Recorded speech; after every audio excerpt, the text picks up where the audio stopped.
The headlines: reactions trail presidential election petition tribunal ruling as Atiku Obi heads for Supreme Court. Kaduna community worried over declining state of health center. 2 dead, 1 injured in auto crash on Abeokuta-Lagos Expressway. And from the international scene, 64 people killed in terrorist attacks on passenger boat army base in Mali. Hello and welcome to Trust TV News Update. I am Sumaya Abubakar.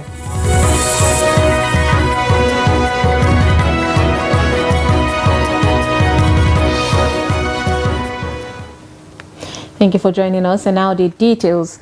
Now, Nigerians are still reacting to the Presidential Election Tribunal petition's 12-hour marathon judgment that upheld the victory of President Bola Ahmed Tinubu and Vice President Kashim Shettima of the All Progressive Congress. In this report, Trust TV compiled reactions of Nigerians on the judgment. Take a look.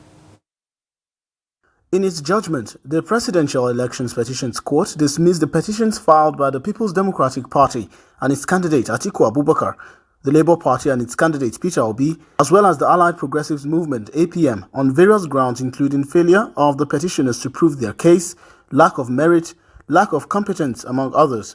However, are Nigerians satisfied with the verdict? Experts share their thoughts. Justice was done by the Presidential Election Petition Court. They took decisions based on point of law and having examined the evidences and the witnesses. Situation whereby witnesses, they pose to documents that have been confirmed to be forged or fake. Witnesses that are averring to what happened in other states where they were not present. Evidences that have not complied with the provisions of the Electoral Act, etc., also put the appellants in a very disadvantaged position. How I feel about the judgment is actually immaterial to what the entire process is about. Usually, a matter in court is not about what is right or what is wrong or what our feelings are. It is largely based on what can be proven in the court, in the floor of the court. So during the litigation, you could actually see from the way the judge was actually reading out the petitions and why the rulings went the way they went. There were a lot of technicalities in the way the petitioners actually filed their charges, and that's actually sort of where most of the problems actually came in. Residents of the FCT also had this to say. We all know nothing will come out different from what has just the result of yesterday. It's something normal. But well, the only thing is, yes, the judgment has been passed. It's just the way forward. I can't really say yes, I'm satisfied or not, because considering the Nigeria justice system, I see the masses has lost confidence. So either way it goes, as it happened yesterday, we take it. Well, looking at that judgment, to me, I'm not totally satisfied. But I think there are a lot of grievances generated from that judgment. So what I would just suggest is the aggrieved party should go to the Supreme Court. With the tribunal judgment, is the legitimacy question hovering around the current administration finally settled? In my opinion, the issue of legitimacy is not an issue because a president has been sworn in and he's executing with his team. Indeed, the matter has been rested temporarily at the PEPC, and then we are awaiting the outcome of the decision of the Supreme Court. Unless the Supreme Court pronounces otherwise or decides otherwise, we have a legitimate government in play. Whether the judgment legitimatizes the government in the eyes of the people, that's very subjective and depends on who you are actually talking to. If you're talking to somebody from another camp, they will tell you something otherwise. Whether it is legitimate or not, it doesn't really matter to from our own perspective as well. It is largely based on the court. But one thing is for a fact is that a larger population of the voters who voted did not vote for President Bola Ahmed Tinubu. They voted for the candidacy of Peter Obi and Atiku Abubakar combined together. And I do not in any way see this closing the gap that's actually been widened by this electoral process. I think a lot of people are still aggrieved by how the process went, especially with some of the eyewitness report that actually came out, and then the hate way that the campaigns were actually done. So far, both candidates of the People's Democratic Party and Labour Party in different press conferences have announced their decision to exercise their constitutional right to pursue the case to a logical conclusion at the Supreme Court. Sagir Ibrahim, Trust TV News, Abuja. Still on the PEPT verdict, mixed reactions have continued to trail the verdict of the Presidential Election Petition Tribunal on the February 25th presidential election. In Asaba, Jonathan Awanyai reports that residents of the state expressed mixed feelings over the judgment. His report. Mixed reactions are trailing the outcome of the Presidential Election Petition Tribunal as some residents of Delta State hail and knock the judgment. Some residents who spoke with Trust TV noted that there is no way the tribunal would nullify the election in view of the transparency of the process. It's expected, very, very much expected, because starting from the campaigns down, you see, elections are not won in social media. They are not won. There must be things on ground and other. And if I should tell you, some of the problem of this country is this unnecessary case, tribunal case and other. They distract the people. If you want to win an election, put a lot of things on ground. Those of you that listen to the case very well, it was based on fact and figures. You know that the man merited it because I know he campaigned and he won the election. I know the opponent, the oppositions, they want to get their victory from the law, but at the end, everything went into the favor of His Excellency. So, others describe the judgment of the Presidential Election Petition Tribunal as an indication that there is no hope in the judiciary. It was sworn in.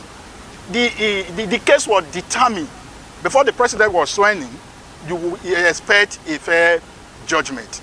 But having been sworn in, when he has taken hold of the federal resources or the state resources, our own common cake, as he has taken over, you cannot expect a fair judgment in such circumstances. Happy, I'm not impressed, because we know massively who we voted for, and we were expecting a different outcome. But we are not the lawyers, we are not the judges. We don't know the technicalities which was adopted at reaching what they reached. But as a person, I am expressing my personal opinion, which I think I'm entitled to as a Nigerian. Others urge the Independent National Electoral Commission, INEC, to strengthen the electoral process so as to gain confidence of the masses. Jonathan Awanyai, Trust TV News. The Election Petition Tribunal in Yenagoa, the capital of Bayelsa State, has voided the election of Fred Agbedi as member representing Sagbama, a Keremo federal constituency in the House of Representatives. Fred Agbedi is a member of the People's Democratic Party, the PDP. The tribunal ordered the Independent National Electoral Commission, the INEC, to conduct a fresh election to accommodate approximately 26,000 voters who were unlawfully excluded from the initial election. Michael Bless Olomu, a candidate from the All Progressive Congress, the APC, who had contested the election, petitioned the tribunal. Olomu alleged that the violence, which was reportedly orchestrated by the opposition, had a significant impact on the election's integrity. The Ondo State Governor, Rotimi Akeredolu, returned to Nigeria on Thursday after about 3 months of medical leave in Germany. With a single worded post on X, formerly Twitter, the governor's wife, Betty Anyao Akeredolu, announced his return homebound. The post was accompanied by a photo of the governor seated on an aircraft. Now, details about the nature of his illness have not been disclosed. Responding to the death rumors involving the governor back in June, the State Commissioner for Information and Orientation, Bamidele Ademola Olateju, urged residents and the public to disregard this speculation. This followed concerns about the true state of the governor's health. The governor was reported to be out of the state without officially transferring power to his deputy, Lucky Aiyedatiwa. It was later revealed that Akeredolu was embarking on medical leave abroad when the Speaker of the Ondo State House of Assembly, Olamide Oladiji, confirmed receipt of a notice from the governor. In the later, Akeredolu handed over the reins of office to his deputy, Lucky Aiyedatiwa. This was followed by a plea from Aiyedatiwa urging the people of the state not to relent in their prayers for Akeredolu. In August, Akeredolu was said to be receiving treatment in Germany. It is, however, unclear whether the governor spent the entirety of his medical leave in the European country. In health, the state of the primary healthcare at Rigasa community in Igabi local government area in Kaduna State has become a thing of concern for the residents of the community. This is due to the poor hygiene, the lack of healthcare facilities, and drugs for effective healthcare delivery at the primary level. Trust TV's Bello Musa visited the health facility and sent in this report. Rigasa is a community with a sizable population in Kaduna State. This primary health center is one of the few health facilities that people rely on for medical attention, but it is in a sorry state now due to unhygienic environment and poor facility. According to the resident, the condition of the health facilities has become a source of concern for families and pregnant women and children in the community now find it difficult to access medical attention. There is no decent restroom and a place to look after the sick.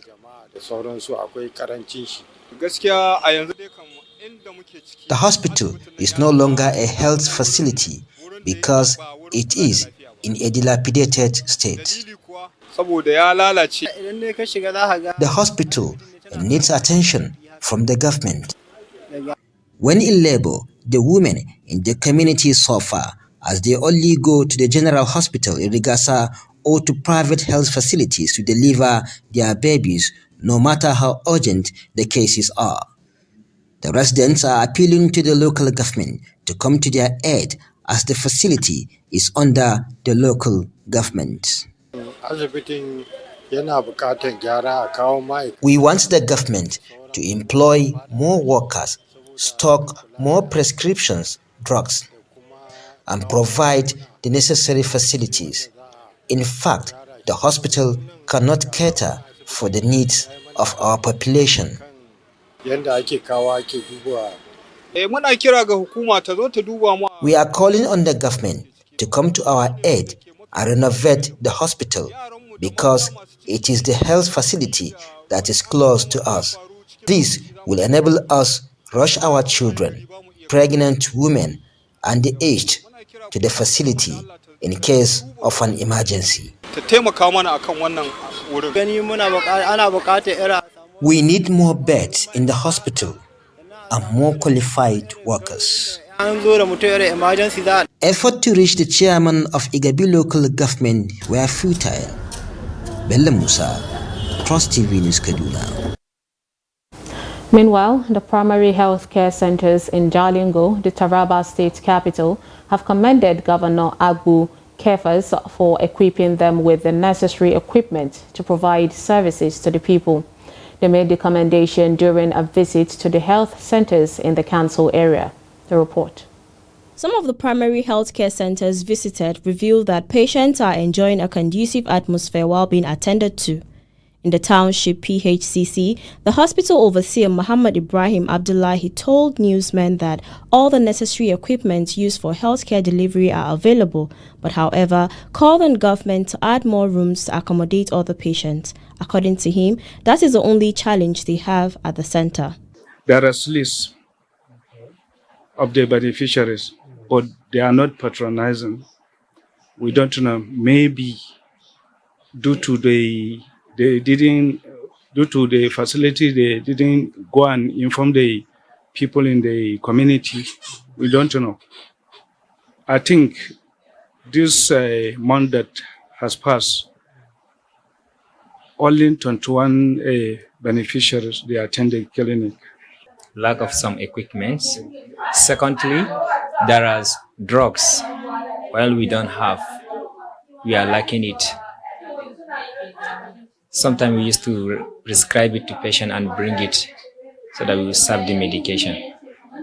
The in-charge Imam Clinic, Kaswan Yelwa, also applauded the governor and added that since the creation of the state, it was the first time a governor has demonstrated that level of commitment to the welfare of patients and staff in the center. He stated that the only problem they have is unavailability of over-the-counter drugs, which they often ask patients to buy outside the facility. You know, the facility is too small. So it's just how many beds? It's only 8 beds. So we don't have enough field that we are going to expand the facility. So one of the challenge, people are patronizing to come here, but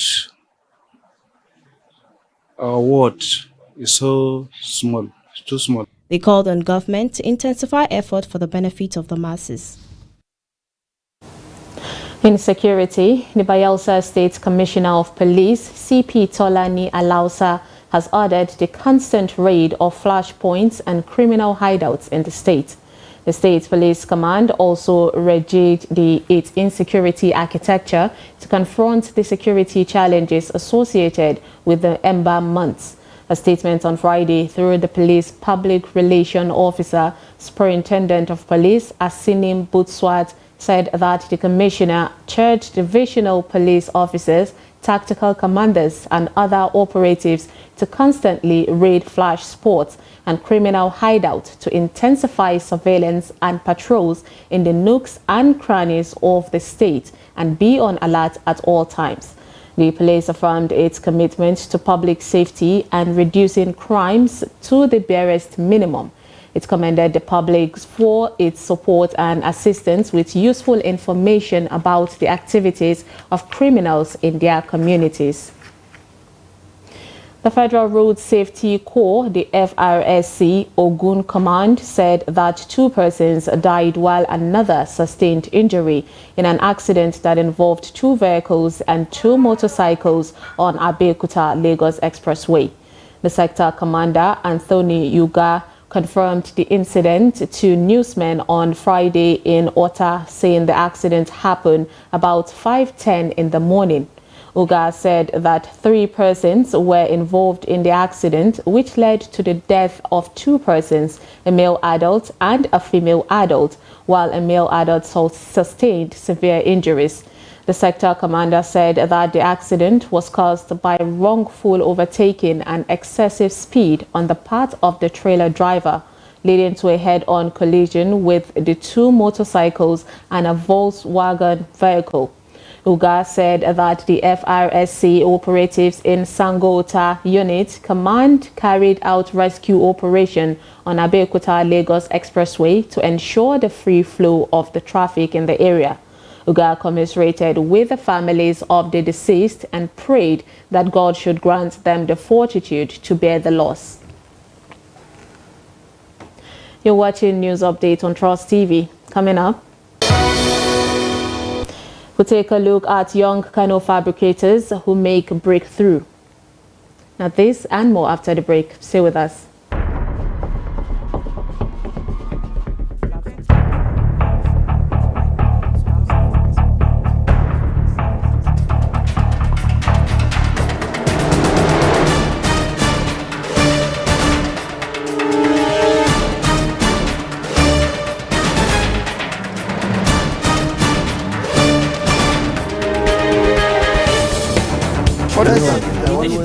That's great.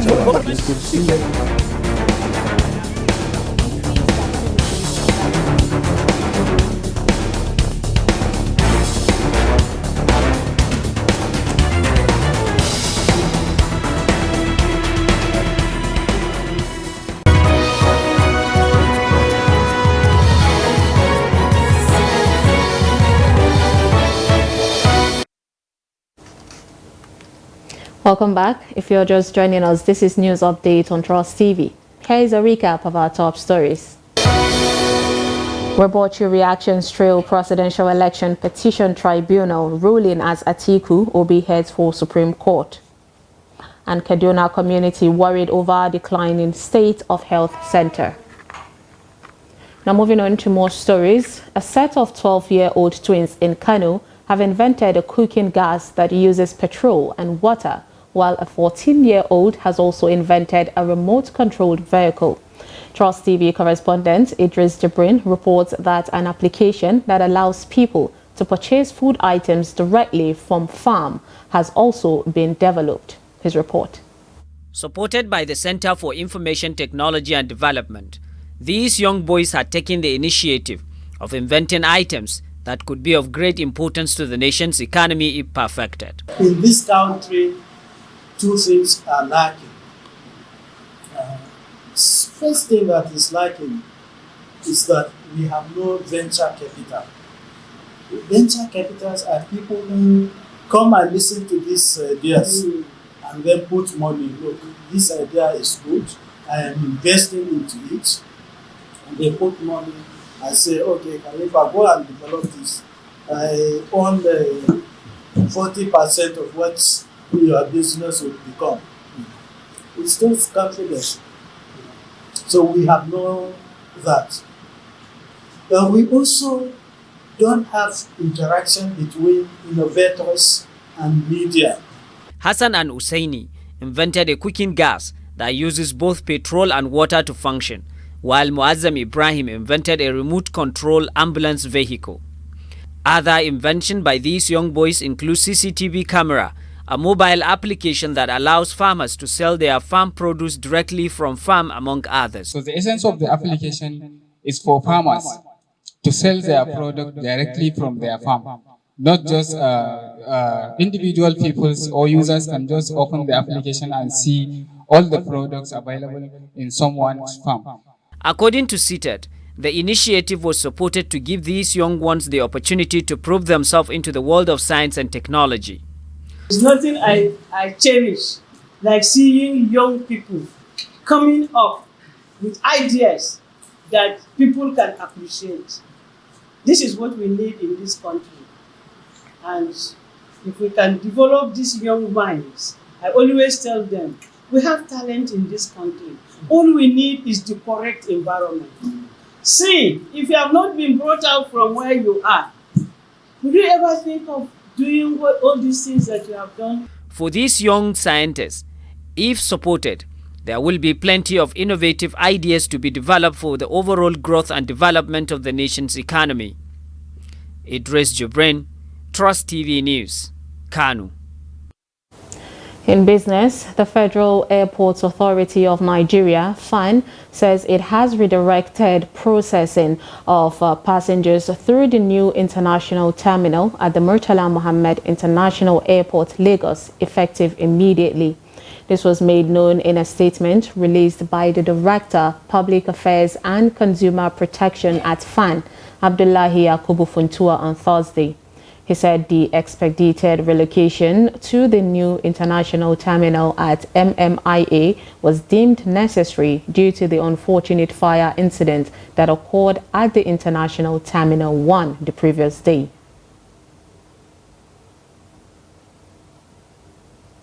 On the international scene, at least 49 civilians and 15 soldiers were killed when militants attacked a military camp and a vessel in northeastern Mali on Thursday, the interim government said.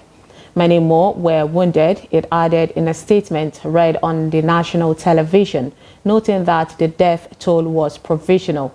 Insurgents attacked a boat carrying civilians across the flood plains that separate the towns of Gao and Mopti during the rainy season. The vessel was traveling from Gao when it was hit. Now, the assailants also attacked a military camp in the Borem Circle and administrative subdivision of the Gao region in Mali's northeast. Around 50 assailants were killed in response and 3 days of national mourning declared, the interim government said. Mali is one of the several West African countries battling a violent insurgency with links to Al-Qaeda and Islamic State, the IS, that took root in its arid north in 2012. And finally, in sports, goalkeeper Ojo Olorunleke says that the Super Eagles will go all out to record another big win against Sao Tome and Principe on Sunday. Jose Pasiero's side pulverized the True Patriots 10-0 when both teams met last November. The Super Eagles have already qualified for the 2023 African Cup of Nations, but need a point from the game to secure the top spot in Group A.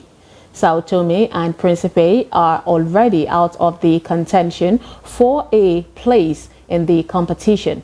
Olorunleke stated that the Super Eagles will put up another good showing against the True Patriots. And with that, we wrap up news update on Trust TV. Do not forget to follow us across all our social media platforms, and you can join our YouTube Live for more news programs and documentaries. I am Sumaya Abubakar. Thanks for watching.